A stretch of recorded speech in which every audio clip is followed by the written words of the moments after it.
Mr. President, I'd like to take a few minutes to discuss a case that was argued a few weeks ago before the Supreme Court, Hall versus the United States. This case involves a specific provision that I authored, which is contained in the 2005 bankruptcy reform law.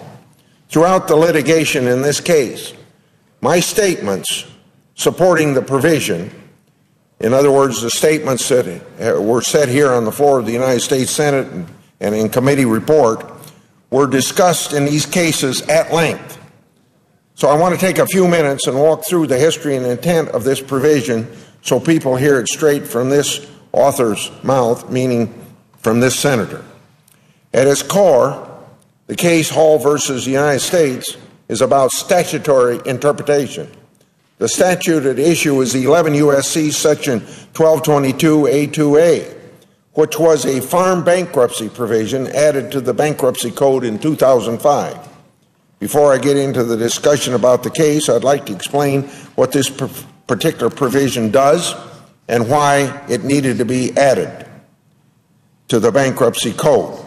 Congress enacted Chapter 12 of the Bankruptcy Code in 1986, which was subsequently made permanent in 2005. Chapter 12 allows family farmers to use the bankruptcy process to reorganize their finances and operations.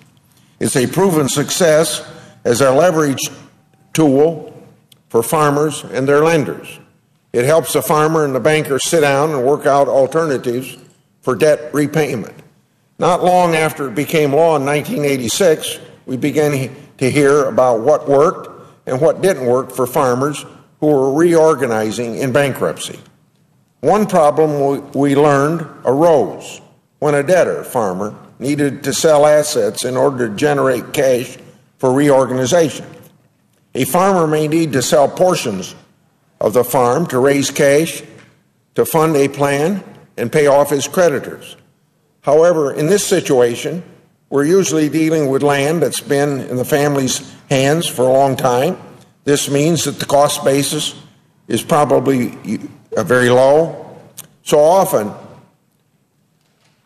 once a farmer filed bankruptcy and then tried to sell a portion or all the land, he would be hit with a substantial capital gains tax. Now, this creates problems because, as originally drafted, Chapter 12 required full payment of all priority claims under Section 507 of the Bankruptcy Code. The only way to avoid this requirement was if the holder of the claim agreed that its claim could be treated differently. Thus, when a farmer sold his land, which resulted in large capital gains, the IRS would have a priority claim against the bankruptcy estate. I'd like to take a moment to explain the concept of bankruptcy estate, which may be a bit confusing. When an individual or a corporation files for bankruptcy and an estate is created, the estate consists of property that is liquidated for the purpose of paying creditors. So in the case of farmers filing a bankruptcy petition under Chapter 12, the farm assets are property of the estate. And according to Section 541A6 of the Bankruptcy Code, the proceeds from the sales of those assets are also property of the estate. So the situation farmers faced was that the IRS held a large priority claim against the bankruptcy estate. Let me take a minute to talk about claims against the estate to understand how we got to where we are today. In this situation, we're dealing with a claim that is based on taxes owed. The Bankruptcy Code says that taxes incurred by the estate are administrative expenses. An administrative expense essentially receives top priority when determining who gets paid what. Thus, the effect this had was that the IRS, with its priority claim, could object to any reorganization plan that didn't provide for full payment of its tax claim.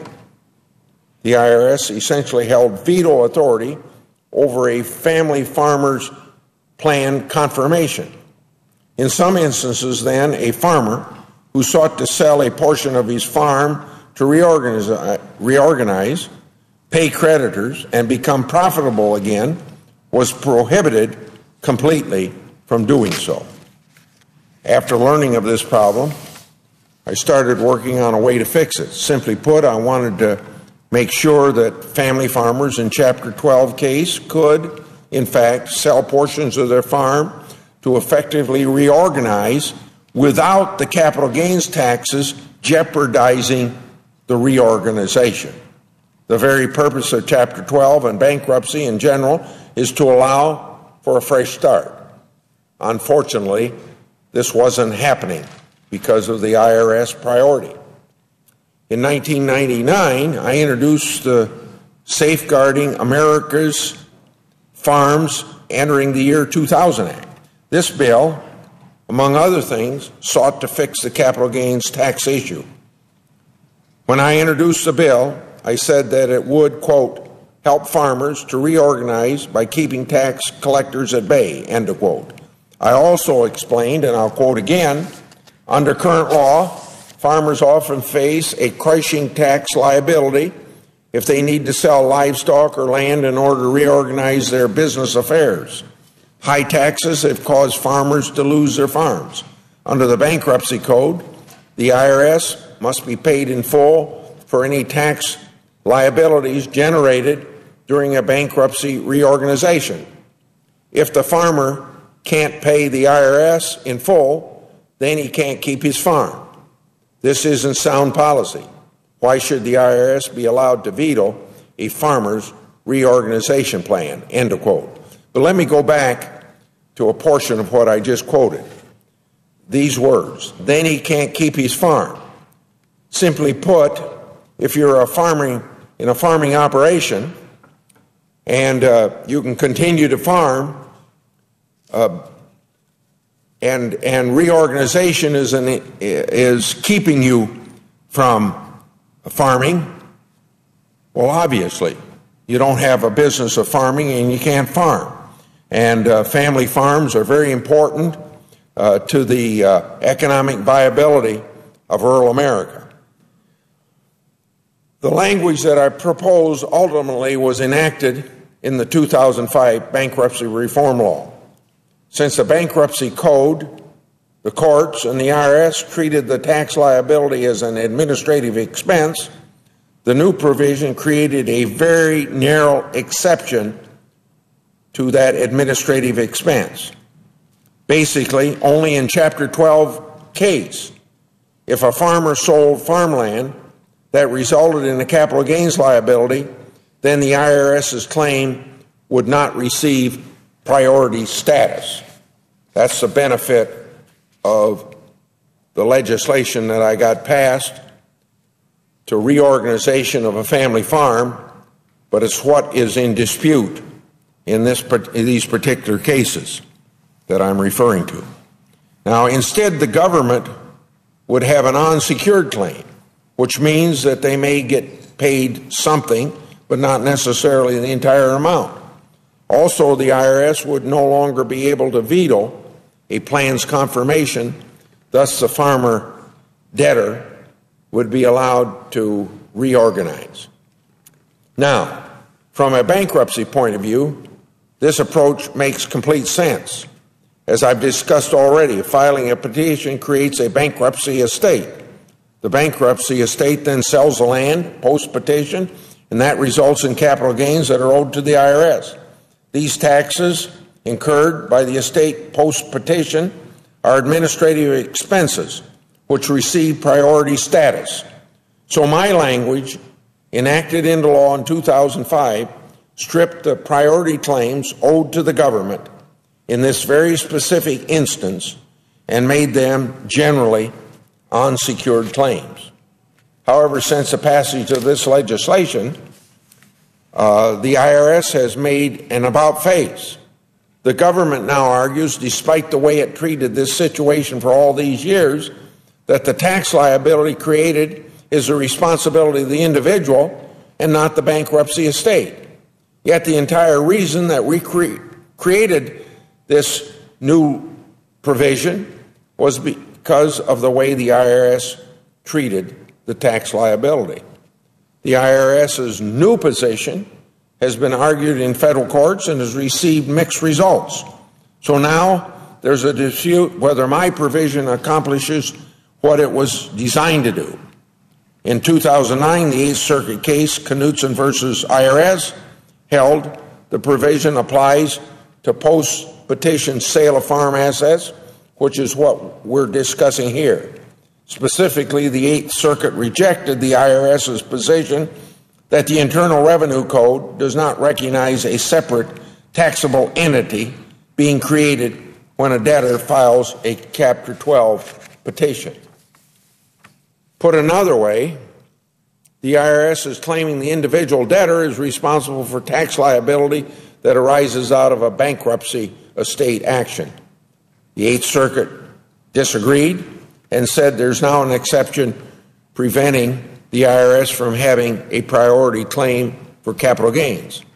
But in the Ninth Circuit, the court there held that there was no exception for post-petition capital gains. In Hall versus the United States, now before the Supreme Court, the Ninth Circuit said the Halls were responsible for the capital gains tax from selling part of their farm during bankruptcy. This holding means that my provision didn't create a narrow exception, even though that's what I intended. Unfortunately, the IRS under the Obama administration is taking a position today that is anti-farmer and the exact opposite of what it said 6 years ago. This about-face on the part of the IRS came only after we made the change in the law, and it became clear that in a very narrow circumstances, the IRS would lose its priority position. I respect the IRS's interest in pursuing tax dollars, but it exhibited a heck of a lot of chutzpah in taking this position. Our policy reasons for this new exception were very simple. The farmers didn't have enough money to pay everyone. We decided that it would be better to let them sell some assets, which would generate cash and help them reorganize, keep farming, and pay their creditors. In making this decision, we realized that someone would have to make a sacrifice. We decided to give farmers a break from government taxes in a very narrow set of circumstances. Now, though, the government is trying to figure out a way to jump back ahead of other creditors and get more money, and reversing positions that they held before we passed the legislation, because they want to get around the legislation, which presumably they think that Congress doesn't have a right to change the law and that they ought to follow the law. And these creditors that the IRS is trying to break in front of are small businesses, suppliers, and small local banks that extend credit and supplies to farmers. This is not what we expected would happen when we passed the 2005 bankruptcy law. This is an important issue and an important case that the Supreme Court will decide in coming months. The Supreme Court will decide whether this provision accomplishes my goal, which I've stated. I look forward to seeing how the case is resolved, but rest assured that I'll work to ensure that this policy of protecting family farmers is followed, as that was our clear intent in having this law enacted. Chapter 12 has proven successful as a leverage tool for farmers and their lenders. It helps the farmer and the banker sit down and work out alternatives for debt repayment. Should the court rule that the Internal Revenue Code is inconsistent with the Bankruptcy Code and rule against my intent as the author, I will obviously have to work to remedy that inconsistency, because what we did in 2005 is the right thing, and I hope the Supreme Court realizes the history behind and the intent behind our legislation and follow that congressional intent. I yield the floor. Suggest the absence of a quorum.